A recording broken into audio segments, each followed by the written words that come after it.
네, 감사합니다. 오늘 공부할 내용은 교재 어느덧 이제 8장이 됩니다. 교재 8장 183쪽이 되겠습니다. 예수님은 주님이시다라는 내용의 학습이 되어지겠습니다. 여기서 이제 가르치는 오늘 첫 번째 내용은 예수님이 주님이시다라는 사실에 대한 인정, 그것이 갖고 있는 신앙적 의미, 그것을 잘 살피는 일이 우리가 예수를 믿는 이유에 대한 바른 방향을 찾아나간다, 이해를 하고 싶은 거예요. 예수님이 주님이시다는 것은 당연한 일 같은데 나중에 기회 있을 때 제가 말씀을 드리겠지만, 미국의 복음주의권 안에서 예수님이 주님이시다라는 고백이 구원을 받기 위해 전제적으로 필요한 것이냐, 아니면 구원 이후에 고백되는 신앙이냐라는 것으로 상당한 논쟁이 있었고, 지금도 그 논쟁은 각각 입장을 달리한 채 서로를 이렇게 째려보면서 있는 형태입니다. 여러분 생각은 어떠세요? 예수님이 나의 주님이시다 고백하는 것이 구원의 믿음 안에 전제적으로 필요한 것일까? 아니면 믿고 나서야 주님이시다는 고백을 비로소 하는 것일까? 따라서 구원 여부는 예수님이 주님이시라는 고백과 상관없는 것일까? 또 믿고 난 다음에 주님이 그러면 상관없다면 믿은 다음에 구원을 받았다 하는데, 그 예수님이 주님이라는 고백과 상관없이 만일 믿음으로 구원받는 것이라면, 그럼 믿고 난 다음에 예수님이 주님이심을 여전히 인정하지 않아도 구원은 유효적으로 적용되는 것인가? 아니면 아닌 것인가? 아니, 어떻게 예수를 믿은 사람이 예수님이 주님이라는 사실을 부인할 수 있겠는가? 그러므로 예수님을 주님이라는 것은 예수를 믿고 구원받은 사람은 반드시 있어야 하는 것이므로, 그러므로 구원에 관하여 예수님 주님의 신앙이 요구되는 것이고 절대로 필요하다, 이렇게 생각할 것인가? 이 두 가지의 서로 입장의 차이를 여러분은 어떻게 생각하셔요? 제가 두 가지 입장 차이를 얘기했는데 선을 딱 잘라서 말하지 않고 그냥 쭉 이어가면서 말해서 구분이 되셨나 모르겠어요. 어쨌건 구원받은 사람이 예수님이 주님이라고 고백하지 않는다면 이상한 보이잖아요. 근데 믿기 전에 예수님이 주님의 사실을 어떻게 아느냐? 믿을 때는 은혜로 구원받는 것이므로 구원받은 사람이라야 비로소 예수님이 주님을 아는 것이다. 이렇게 되어지면 결국 구원에 있어서 구원받은 믿음에 예수님이 주님이라는 사실이 있어야 되는 것이냐, 아니면 나중에 갖게 되는 것이냐? 나중에 갖는다면 없어도 그럼 되는 것이냐? 반드시 있어야 한다면 그러면 믿을 때 이미 그게 요구되는 것이 아닌 것이냐, 이런 등등의 논쟁이죠. 이 논쟁은 예수님이 주님이라는 사실의 고백이 갖고 있는 의미 때문에 그래요. 예수님이 주님이시면 그 앞에 신자에게 요구되는 것은 뭐냐면, 고백자에게 요구되는 것은 순종이거든요. 주님의 교훈에 순종해야 구원받는 것이냐로 해석되는 거예요. 주님이 믿을 때 예수님이 주님이시다고 고백해야 믿을 때 구원받는 것이다, 그 고백이 있어야 한다. 그러면 그럼 예수님 말씀에 순종해야 구원받는다는 것이냐, 믿음으로 구원받는 것인데, 이렇게 이제 질문이 나오는 거죠. 그러니까 믿을 때는 구원은 믿을 때 구원받는 것이고, 예수님 말씀에 순종하는 의미에서의 예수님이 주님이라는 고백은 그 후에 있게 되는 것이다 라고 주장하는 사람들이 자기 논리를 내세우는 거죠. 그에 대해서 무슨 소리냐, 구원받는 믿음 안에는 이미 예수님이 나의 구주일 뿐 아니라 주인이라는 사실을 믿음의 내용 속에 이미 포함하고 있는 것이기 때문에 비록 그것이 분리될 수 있는 것이 아니다 라는 그러므로, 만일 이것이 분리되어진다면 구원 그 이후, 보통 그런 말을 많이 하잖아요. 그래서 사람들이 이제 구원은 칭의로 이루어지고 그 이후에는 성화가 이루어지는 것이다, 그래서 칭의와 성화를 시점적으로 분리시키고 논리적 구별이 아니고 시간적 구별을 시키게 되어지면 성화는 이루어지지 않으나 믿음으로 칭의를 의롭다움을 받은 사람은 있게 되는 상황이 생기게 되어지면, 어떻게 그러면 신자됨이 없이 구원받은 사람이 있다고 할 수 있을까? 그건 역으로 보면 이상한 거 아니냐, 이렇게 되어지니까 결국 신자됨의 성화적 요건이 믿을 때 의롭다움을 받을 때도 같이 있어야 한다라고 주장하고 싶은 말이 오게 되어지는 거죠. 거기에 대해서 이제 반발하는 사람은 그건 행위 구원과 비슷한 것이다. 우리가 무엇이 되어져서 거룩하게 성화되어져서 구원받는 것이 아니고 죄인으로 믿을 때 구원받는 건데 어떻게 그렇게 요구하느냐, 이렇게 얘기하면 또 한쪽에서는 무슨 소리냐, 그럼 믿을 때 구원받는다고 말해서 값싸게 난 믿습니다 말해놓고 그 사람에게 어떤 영적 변화나 성장의 모습이나 거룩한 모습이 나타나지 않아도 그럼 구원받고 친다는 얘기에서 이건 값싼 복음이요, 이것이 바로 은혜를 갖다가 이렇게 교회를 오늘 문제시키는 바로 원인이 거기 있다라고 이제 비판을 하게 되어지겠죠. 이런 이제 논쟁의 대립들이 있어서 교리적으로 어떻게 정리해야 되는 것이 맞고 성경의 가르침이 옳으냐라는 것들에 대한 논쟁이 근 한 20몇 년간 미국 복음주의권 안에서 치열하게 있었어요. 너무너무 미워할 정도로 치열하게 있었어요. 근데 개혁파 신학에서는 그렇게, 개혁파 진영에서는 그런 얘기가 안 나와요. 다 정리되었거늘 어찌 학습이 부족하여 그런 얘기를 하느냐, 이렇게 되는 거죠. 우리에겐 정리된 내용이 저들에게는 왜 논쟁이 됐을까? 그런 것들에 관해서는 10월 30일 마지막 주일 종교개혁기념주일에 특강으로 제가 말씀을 드리도록 할게요. 그러니까 기대하셔요.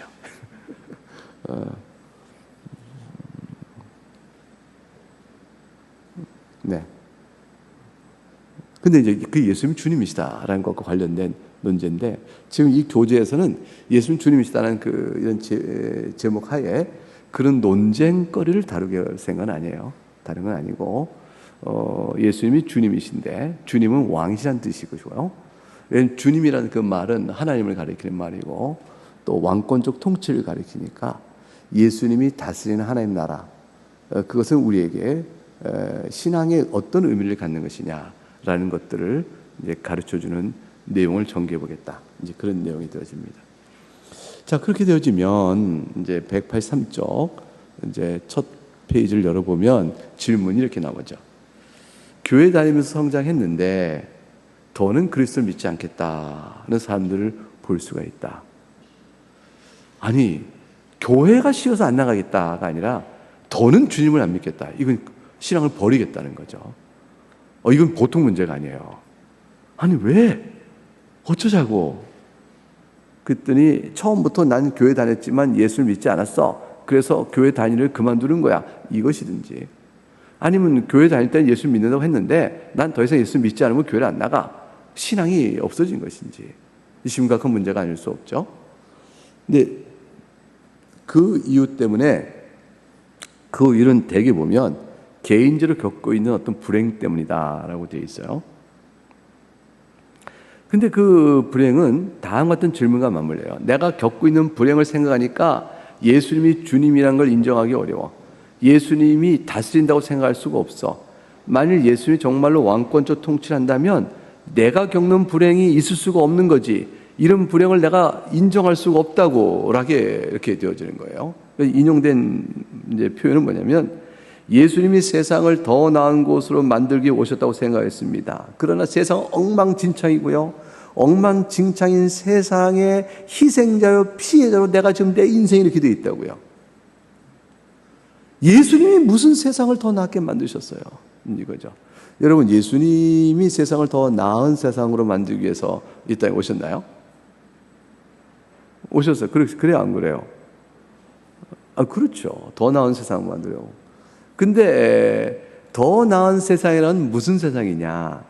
지금은 어떠한 세상이기에 더 나은 세상을 만들어 가시는 것이냐라는 이해의 기준, 그것이 문제죠. 내가 생각할 때 더 나은 세상은 이런 세상이야 라고 생각한 것을 예수님이 더 나은 세상을 만들기 오셨다고 믿었던 나에게서는 뭐예요? 내가 생각한 더 나은 세상을 만들어줘 오신 분을 이해한 거 아니겠어요? 그러니까 내가 생각하는 더 나은 세상, 그걸 그려놓고 예수님은 그 더 나은 세상을 위해서 오셨어 라고 생각하는 순간, 예수님에 대한 모든 이 땅에 오신 목적, 내가 예수를 믿는 신앙 이유는 전부 다 내가 만드는 게 되는 거예요. 내가 원하는 바에 더 나은 세상을 위하여 그 일을 해야 될 슈퍼맨이건, 그분이 하나님이 더 좋아요, 그분이 어쨌건 그분이 오셔서 그걸 해줘야 되는데, 안 맞으면 내가 임의로 생각한 메시아상과 내가 생각한 더 나은 세상의 실현이 안 되니까 그분을 더 따라갈 필요가 없죠. 그게 가룟 유다예요. 가룟 유다가 예수님을 따랐을 때 그래서 다른 거예요. 가룟 유다는 나름의 자신이 생각한 유대인의 해방이요, 또 하나님 나라의 실현에 대한 꿈이 있었어요. 그런데 예수님을 따라보니까 전혀 안 맞아. 그러니까 가룟 유다가 예수를 따를 이유가 없죠. 본래 돈을 사랑하는 자, 돈께 맡은 자라 해서 가룟 유다가 개인적 도덕적으로 매우 악하고 음흉한데 좀 개인적 이익 좀 보겠다 싶어서 예수님을 따라다니면 돈 좀 벌겠다 이렇게 따라다녔다고 생각하면 조금 이상하죠. 왜냐하면 예수님 따라서 무슨 돈이 있겠어요. 돈 있는 곳은 다른 데 있단 말이에요. 시장에 있고 왕궁에 있을 거란 말이에요. 그러니까 예수님을 따라다니는 것은 들판을 다니는 것이요, 제자들도 어부요, 하나같이 보게 되면 장래 돈 나올 때가 아니에요. 그러니까 가룟 유다가 돈에 대한 탐심 때문에 예수님을 따라다니기 보기는 어렵죠. 가룟 유다는 꿈이 있었던 사람이죠. 뭔가 기대치가 있었던 거죠. 예수님 저분이 메시아라면 그걸 통해 이루어질 그 나라가 올 때, 그때 내가 그 나라의 이상향적 신앙이든 이상적인 그 나라의 이상이 실현되는 것이건, 아니면 그 나라가 실현될 때 내가 그 자리에 한 자리를 차지하건, 제자들도 그런 자리 생각을 했었으니까. 그 세속적 야망과 기대치, 또 그것은 뭐하고 맞물려요? 자기가 생각하는 하나님 나라에 대한 실현, 그게 서로 맞는 거죠. 그 꿈을 가지고 예수님을 따라다녔겠죠. 예수님의 능력도 보고 특별한 비범성을 봤을 테니까. 근데 아닌 걸 알게 되잖아요. 그러니까 이내 곧 버리는 거죠. 그리고 팔아넘깁니다. 이와 같은 신앙생활의 형태는 사실 교회 안에서 예수 그리스도께서 누구시며 무엇을 하시며 우리는 그 앞에서 어떤 사람들인가, 그 교회는 왜 필요한가, 복음은 무엇인가에 대한 가장 기본적인 예부터 배워나가는 일에 철저하고 그 중심이 바로 잡히지 않으면 헛된 생각으로 신앙생활을 하면서 스스로 실족하여 넘어가는 거예요. 그러니까 어려서부터 하나님의 말씀에 대한 교훈과 또 마땅히 믿을 복음의 기초에 대한 초석을 바로바로 놓고 이게 노는 게 얼마나 중요한지 몰라요. 이 일을 해나가는 방식은 단순해요. 주일날 예배의 말씀이 성경의 가르침바대로 바르게 강론될 것이며, 그 강서를 잘 이해하기 위한 기초로 소요리 문답과 또 표준 문서의 중요한 내용들을 배워 익히기 힘쓸 것이며, 그렇게 됨으로 인하여 주께서 이 땅에 오신 목적과 뜻이 무엇이며 이루신 하나님 나라가 무엇인가에 대한 올바른 균형 있는 이해가 잡히고, 자기를 돌아보며 그래서 하나님 앞에 나가는 신앙의 방향성, 또 내용, 또 감사, 기쁨, 하나님을 즐거워할 이유, 하나님을 영원롭게 해야 될 그 모든 목적에 대한 그 이해, 동의, 이 추구가 가능해지는 거죠. 그럼 이런 시험에 들지 않는 거죠. 그러니까 신앙은 최소한의 기초가 필요하고요. 그 기초 위에 세워져가는 매일의 학습이 필요합니다. 자, 엉망진창이라고 생각해서 예수님을 떠나겠다고 했어요. 너무 딱하죠. 그래서 이제 저자가 호툰이 이렇게 이었습니다. 사람들은 예수님이 우리의 모든 질문에 답해 줄 거다 하고 기대하는데, 근데 예수님이 그들을, 그래서 사람들에게 말하기를 예수님 믿으세요. 예수 믿으시면요, 당신의 모든 질문에 답을 주셔요. 이렇게 말하면 이 말은 맞는 말에 틀린 말이에요. 이게 예수님은 온 세상의 답이다. 예수님이 이 세상의 답이다. 이 말은요, 멋진 표고 멋진 구호잖아요. 이 말은 사실 맞는 말이에요. 왜냐하면 이 세상의 모든 문제는 죄로 오는 것이고, 죄의 문제와 관련된 것은 예수 그리스도 외에는 답이 없으므로 이 세상에 대한 답은 예수뿐이다 라는 말은 맞는 말인데, 그런데 예수님이야말로 이 세상의 답이라고 써놓은 그 말 속에는 너무나 많은 말들이 다 빠져 있잖아요. 그러니까 자기가 갖고 있는 생각에 따라 그 말의 해석의 여지가 다 열려져 있잖아요. 그러니까 그 말로는 아무 내용이 전달되지 않는 거예요. 그래서 어떤 사람은 지금 몸이 병들어 있어요. 예수님이 답이에요. 아, 예수님 믿으면 병 낫는구나 만 생각했다 쳐봐요. 근데 병이 안 나면 예수님 안 믿는 거죠. 사업이 어렵거나 경제적으로 궁핍하거나 이런 사람이 예수님이 답이에요. 그때 그럼 내 문제를 풀어주는구나 했는데 형편이 나지 않으면 예수님 안 믿는 거죠. 예수님이 답이라는 것이란 말은 왜 답인가에 대한 아무 구체적 지시사항이 없기 때문에 이 말은 그 말로 전도한다고 했을 때 당장에 그 사람의 필요가 눈이 반짝반짝해서 걷어볼지 모르지만 위험한 일이죠. 미문 성전 앞에 나면서부터 걷지 못했던 자가 앞에 베드로와 요한이 가다가 그들이 뭔가 좀 얻을까 하여 구걸할 때 그때 그가 구했던 건 뭐죠? 은과 금이었어요. 내가 돈을 필요로 한 거였죠. 근데 내게 은과 금은 없지만 나서 예수 그리스도로 너를 낫게 하리라 해서 일어나 걸으라고 했어요. 이가 전혀 딴 걸 준 거죠. 전혀 딴 거 준 건데 그것이 그에게는 가장 좋은 것이었죠. 예수님께서는 당장의 인간이 겪고 있는 불행한 사태에 대한 대응적 처방으로 뭔가를 해결하는 멋진 분으로 오시지 않으셔요. 그러니까 등상치료 이게 아니에요. 굶어 죽는 사람에게 당장의 빵을 주어 먹게 살게 하는 구호적 손길도 절실하죠. 하나님은 우리 교인들에게 동정과 지금과 긍휼과 사랑, 아픔을 나누는 마음속에 그런 일을 하도록 말씀하시고 그건 선행이에요. 근데 예수님께서 오신 것은 그런 대증적인 어떤 측면에서의 간단한 치료, 그저 빨간 약, 옛날에 아끼진기 맞나? 그런데 그냥 뭐만 나면 빨간 약 발라줬잖아요. 예. 그것처럼 했던 것으로 치료되는 것이 아니 예수님은 그렇게 빨간 약이 아니셔요.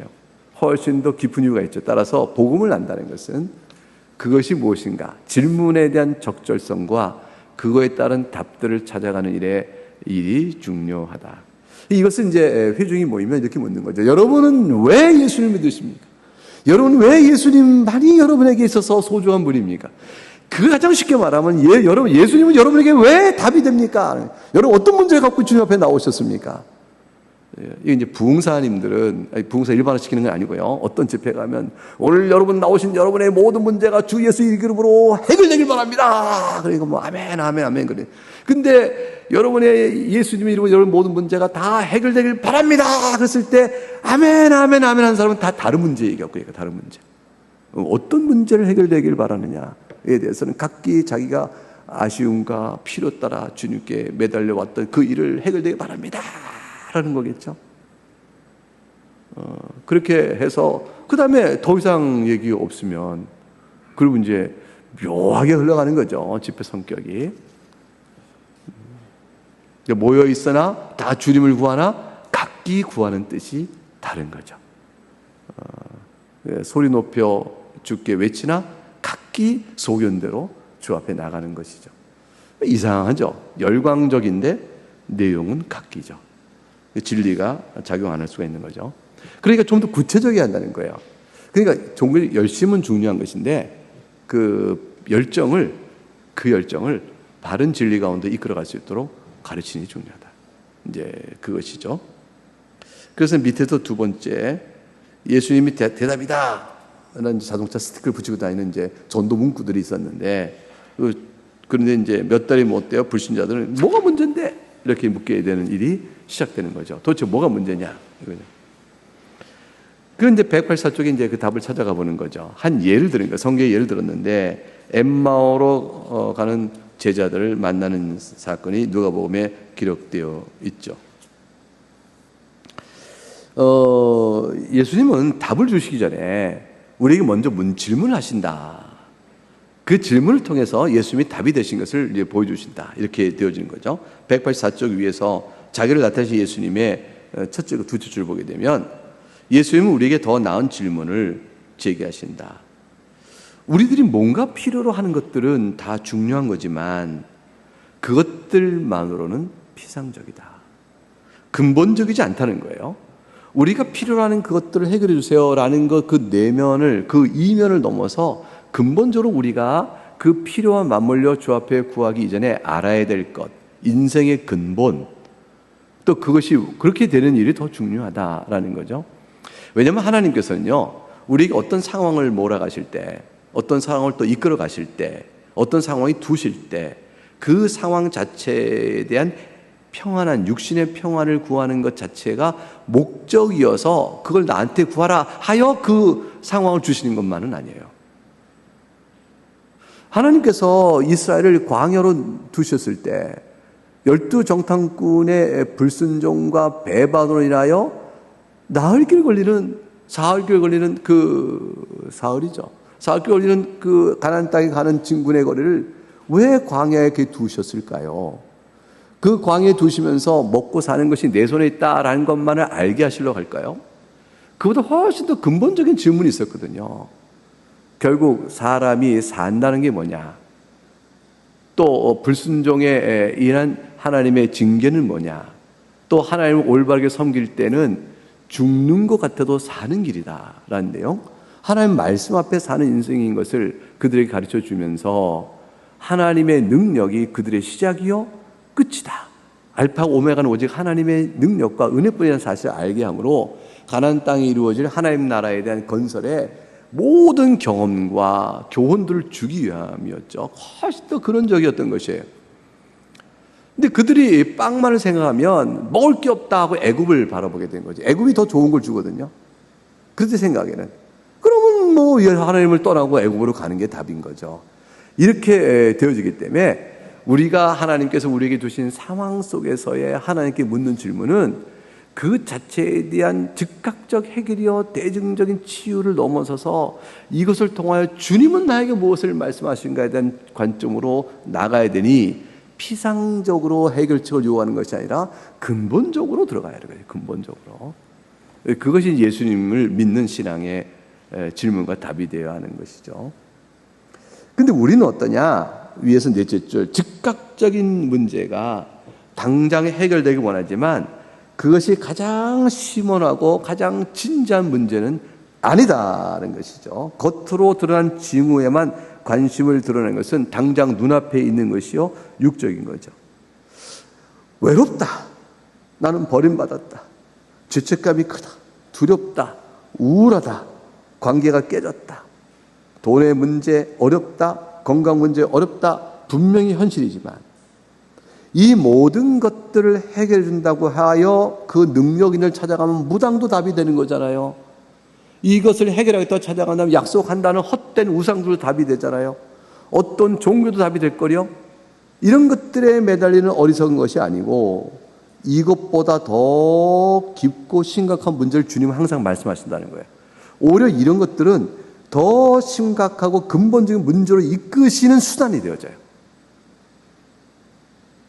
그래서 예수 믿을 때 잘 나가던 사람이 예수 왜 믿냐 했더니 와장창 망해서 이게 수단이 된 거죠.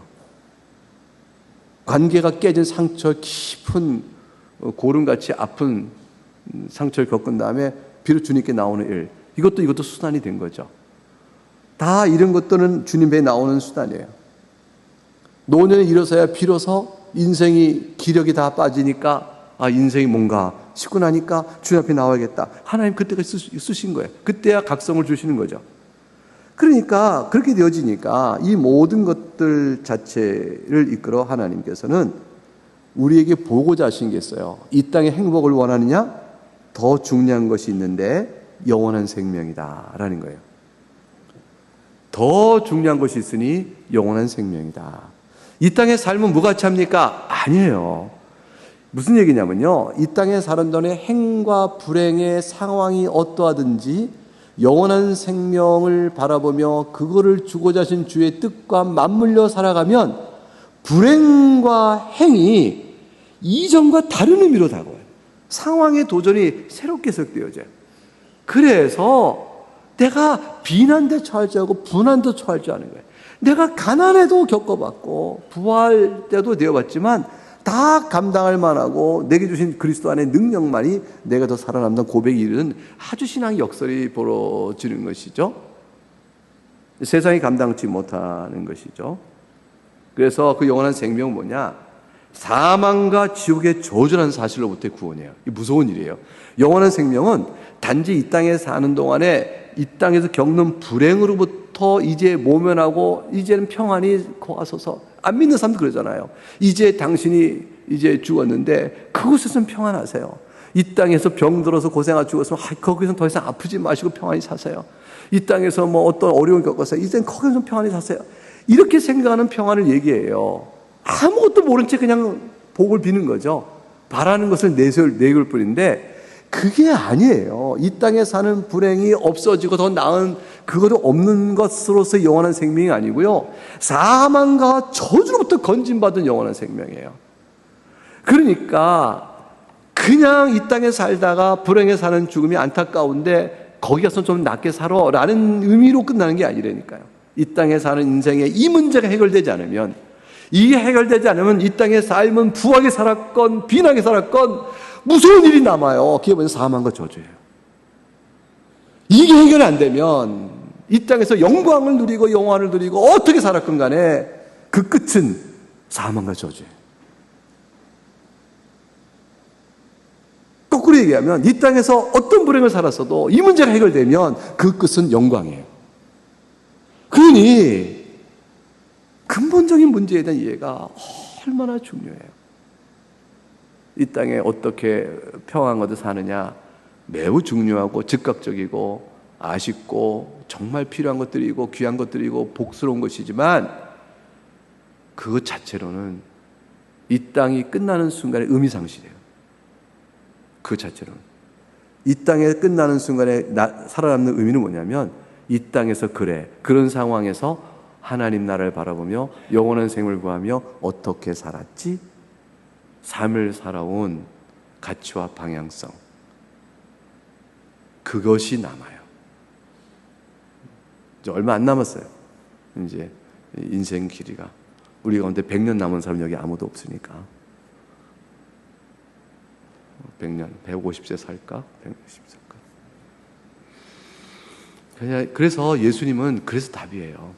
그 문제를 해결해 오신 거죠.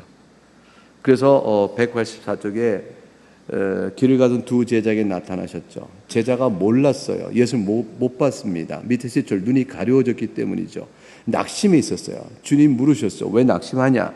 그랬더니 184쪽 맨 아래줄에 그들이 이렇게 하면 그들은 맨 끝에 그들이 그 다음에 185쪽 이 사람이 이스라엘 속량할 자라고 바랐기 때문이다 하고 얘기했어요.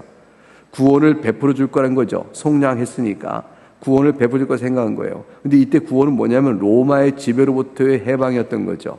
근데 스승이 십자가 못 박혀 죽었다니 이게 전혀 맞지 않는 관계가 성립된 거예요. 아니 로마의 세속적 권력으로서 지배해 줄 사람이 십자가 못 박혀 죽은 메시아가 아닌 거잖아요. 구원이 없어진 거죠. 그러니 낙심하고 절망한 거예요. 도대체 예수님은 뭐란 말인가? 그가 여태 해가셨던 모든 이적과 기사는 뭔가? 그의 가르침은 뭔가? 근본적으로 우리는 어떻게 그분을 따라야 되는가? 그분을 버려야 되는 것인가? 뭔가? 라는 신앙적 혼돈 속의 낙심과 절망 속에서 무엇을 그분에게 기대했으며 그분에게 어떤 분인가에 대한 질문 앞에 계속 질문의 회오리가 머릿속을 돌고 있었던 거죠. 왜 이렇게 됐을까요? 예수님이 왜 오셨고 누구신가에 대한 근본적 이해를 잘못한 거죠. 그들이 기대했던, 예수님께 기대했던 바가 애초부터 잘못 설정된 거죠. 예수님이 답이다. 맞아. 어떤 답이야? 로마의 권세부터 당장 해결할 뿐. 이렇게 생각했던 문제에 대한 것을 생각하고 예수님을 답을 찾던 사람이 예수님의 답이 없는 거예요. 답이 아닌 거죠. 그러니까 낙심과 실망한 거죠. 그래서 예수님께서 그들에게 가르친 게 뭐냐면 죽음과 부활이었어요. 그리고 구약 성경을 보라고 하셨어요. 성경에 뭐라고 써있냐 쭉 얘기하셨어요. 그리고 185쪽 밑에 6줄에 부활하신 예수님이 제자 앞에 나타나셔서 성경 나타나셔서 부활과 죽음의 관계를 십자가의 죽음과 부활을 연결시켜 엠마오에 있는 그 가는 제자들에게 보여주시고 그리고 그 사실을 알려주기 위하여 성경을 열어보라 하셨고 성경을 통하여 너희가 어찌 믿음이 없이 더디 믿느냐 모세의 율법과 선지와 시편에 가르치는 모든 것이 나를 가르쳐 말한 것이라 말함으로 성경 전체가 메시아의 고난과 그의 부활을 얘기하고 있다. 이게 다 뭘 의미하느냐? 뭐와 연결된 것이냐? 성경 전체는 죄를 문지고 있다. 내가 너희에게 주고자 하는 메시아로서의 하나님 나라는 영원한 생명이요 죄로부터 구원받는 나라인 것이다 라고 말씀하셨어요. 예수님께서는 왜 그렇게 얘기하셨을까? 186쪽에 갔더니 위에서 셋째 줄에 엠마오로 가던 두 제자 눈이 가려져 예수님을 알아보지 못했다. 예수님의 구약성경을 온전히 성취했던 사실을 알아야만 비로소 그분을 진정으로 알 수 있기 때문이다. 성경을 믿어야 보는 것이죠. 예수님이 제자들에게 나타나셨어요. 그리고 그때서 예수님이 떡을 떼어 그들에게 나눠주시자 그 순간에 변화가 나타나서 186쪽 밑에서 10줄 올라가면 그들의 눈이 밝아져 그인 줄 알아보더니 누가복음 24장 31절. 그리고 이렇게 말했죠. 누가복음 24장 32절 인용된 말씀 같이 읽어볼까요? 시작.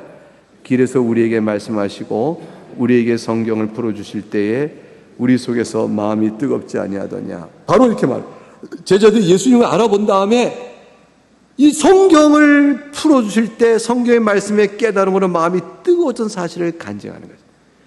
그때 예수님을 봤다, 만졌다 이렇게 얘기하는 것이 아니죠. 결국은 성경 말씀을 통하여 메시아가 어떤 분이며 무슨 일을 하며 그분이 우리에게 주신 나라가 뭔가를 아는 일은 전부 말씀을 통해 풀어준다는 거예요. 그러니까 예수님은 직접 그 성경에 오신 메시아대로 약속대로 때가 참에 오셨고 실제로 죽으셨고 부활하시고 승천하시는 역사 사건을 다 이루시면서도 계속 우리에게 말씀하시는 나에 관한 기록을 너희가 할 것이지만 내 기록을 구약을 성경을 보라는 거예요. 성경을 보므로 내가 이 땅에 온 이유와 무엇이며 내가 누구며 무엇을 하러 왔는가를 배우고 그 나라를 바라보라. 이게 교훈이에요. 그러니까 예수님이 부활하신 예수님이 지금 우리 함께 계시면 내가 예수님을 잘 믿을 텐데 하늘로 올라가 계셔서 내가 예수님을 못 믿어 또 뭐 안 믿어 이렇게 말하거나 부활하신 예수님을 보여줘 그럼 믿을 거야. 이게 다 자기가 생각하는 식의 방식으로 신앙의 요구인 거죠. 성경을 보라는 거예요. 성경을 보라. 그래서 186쪽 밑에 셋째 줄 그러나 누가는 부활에 관한 그들의 증언이 아니라 그들이 성경을 통해 부활하신 예수님을 알게 됐다는 사실을 강조한다. 우리도 똑같은 거죠. 이게 굉장히 중요한 거죠. 우리가 똑같습니다. 187쪽 위에 맨 첫 줄 우리도 이 두 제자와 똑같은 입장이기 때문이다. 예수님께서는 자신의 몸을 살펴라 말씀하지도 않으시고 먹을 생선을 달라고 요구하지도 않으신다. 그분은 성경을 통해 그 제자들에게 풀어 메시아의 오심을 설명하신 것처럼 우리에게도 성경을 통해 예수님 자신을 알려주신다. 우리는 그리하여 주를 믿고 하는 것이다. 굉장히 중요한 얘기를 오늘 들었습니다. 십자가의 죽으심과 부활, 그 메시아는 왜 그리하셔야 됐으며 그걸 통하여 우리에게 주고자 하시는 그 나라는 어떤 나라며 우리는 그분 앞에서 어떤 질문에 대한 답을 얻도록 나가는 것인가. 이거에 대한 답을 십자가의 부활을 통해서 다시 생각하는 거죠.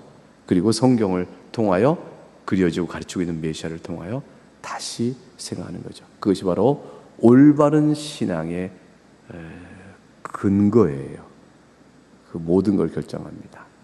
이걸 떠나면 신앙생활은 자기 신앙, 자기가 만든 신앙생활을 하게 되는 거죠.